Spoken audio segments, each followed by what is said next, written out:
stand by to listen to a career podcast from the College of Media and Publishing. Don't forget we have online courses in proofreading, journalism, writing and marketing. Visit our website for full course details. You'll find us at collegeofmediaandpublishing.co.uk. There you can also download our brochure and claim a free copy of our ebook called Career Booster. Once again, that's all at collegeofmediaandpublishing.co.uk. Hi there, my name is Cleland Tom, and in this short podcast I'm just going to be outlining some of the things that you can do to help you get your work used. And obviously it's a very competitive marketplace and selling articles isn't always easy. But having said that, if you go into your local newsagents, you'll find the shelves bulging with hundreds of different magazines and newspapers, all kinds of subjects. And then on top of that, there's literally thousands of subscription-only magazines, business and specialist publications, all kind of things that you never even see in the newsagents.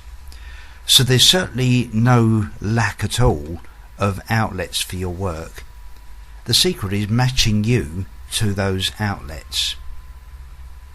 And I think the people who have the most success are usually the ones who do that most precisely.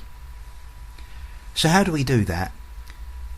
There's just a few points I'd like to run through with you.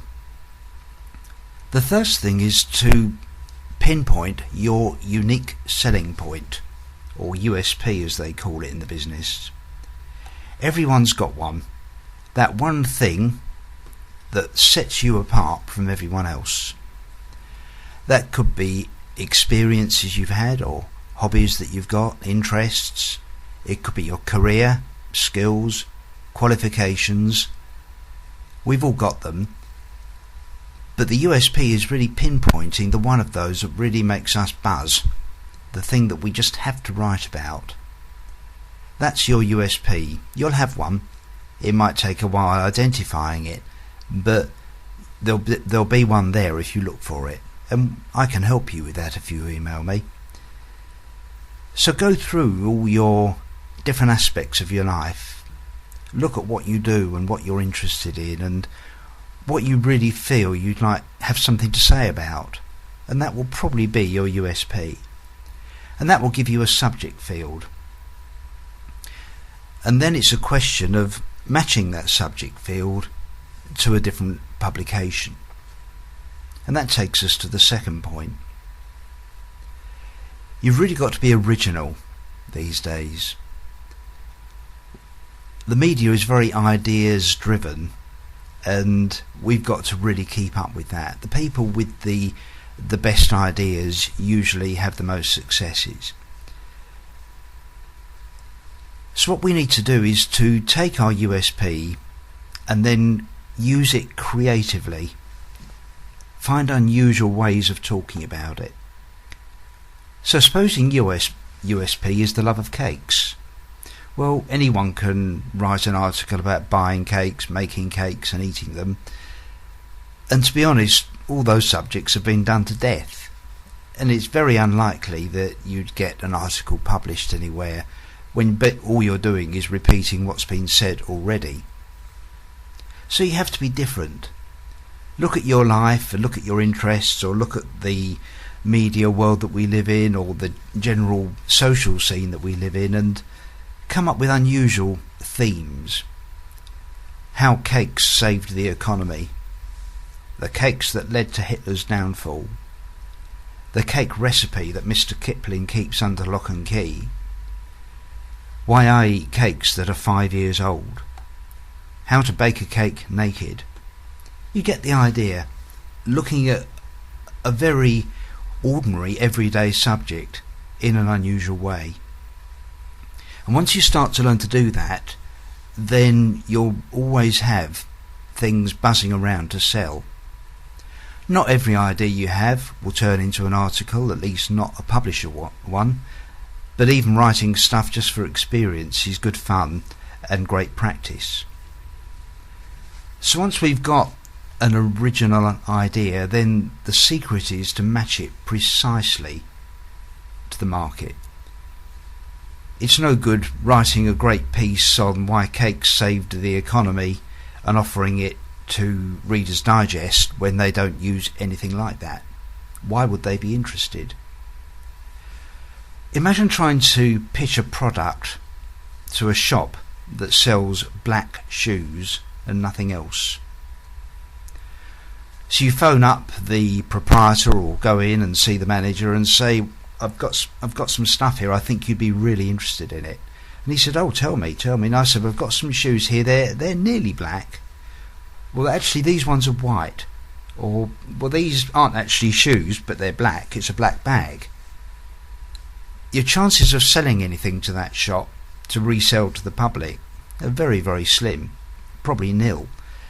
And many writers fail because we simply don't offer the publication, whether that's a newspaper or a magazine, what they want. Why would they be interested in something that they never publish? And so, having come up with that great idea, it's then scouring the market and looking for somewhere that will use that idea, or maybe we'll have to reshape the idea to fit the publication. That might mean going back to the drawing board or halfway back to the drawing board, but remember, it's the magazine that determines everything. You give them what they want. You don't write what you want and hope they like it. So that means adapting your writing style, the length of the article, the content, the theme, the way things are written, everything about it. You've got to check the format that they like their articles submitted in, whether they like photographs, if so how, do they like them by post, email, in print. You've really got to make all your work an exact match for that market, so that it's absolutely ready to use. I mean, why would that shoe shop buy a pair of black shoes from you that were only 2/3 complete, or had the laces missing, or they had to phone you back 3 times to ask how to put them on? Or you get the idea. You've got to give the magazine or the newspaper or whoever you're selling to exactly what they want, in the way they like it, in the language they like it, when they want it. It's all on their terms, not yours. And that does take some getting used to.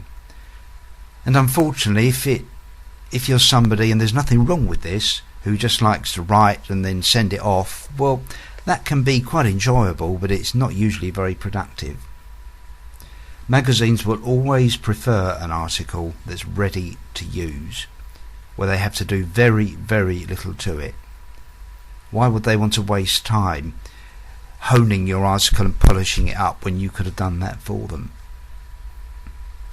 And I think the fourth thing to do is, once you've got your article written, you've come up with that great idea, developed it, matched it, you've got to then stand out from every other writer, every other journalist who's done the same. Remember that the features editor, the commissioning editor, the news editor, whoever you may be dealing with, is probably hearing from 6 people like you every day. And you've got to stand out. You've got to be better than them, different from them. How? I think a lot of it is just coming down to being an absolute pleasure to work with. How often have you been into a department store or a shop and been amazed at one particular shop assistant and the way she looks after you, attends to your needs, how polite, courteous and helpful they are? And probably next time you go back, you'll look for that person again. Well, that's what editors are looking for. Somebody who's punctual, polite, enthusiastic, utterly reliable, somebody easy to get on with, who takes criticism and doesn't mind how many times you're asked to reshape something. In other words, you've got to almost be that person's friend and let a relationship develop where they really, really like working with you. So there we are then, 4 points that will, if you follow them, help you to get your work used more readily. And do come back to the Student Lounge at other times and you'll find other podcasts to listen to. Thanks for listening. check out our website for more free downloadable podcasts at collegeofmediaandpublishing.co.uk. There you'll also find more information about the online courses we run in proofreading, journalism, writing and marketing. For full details, go to collegeofmediaandpublishing.co.uk.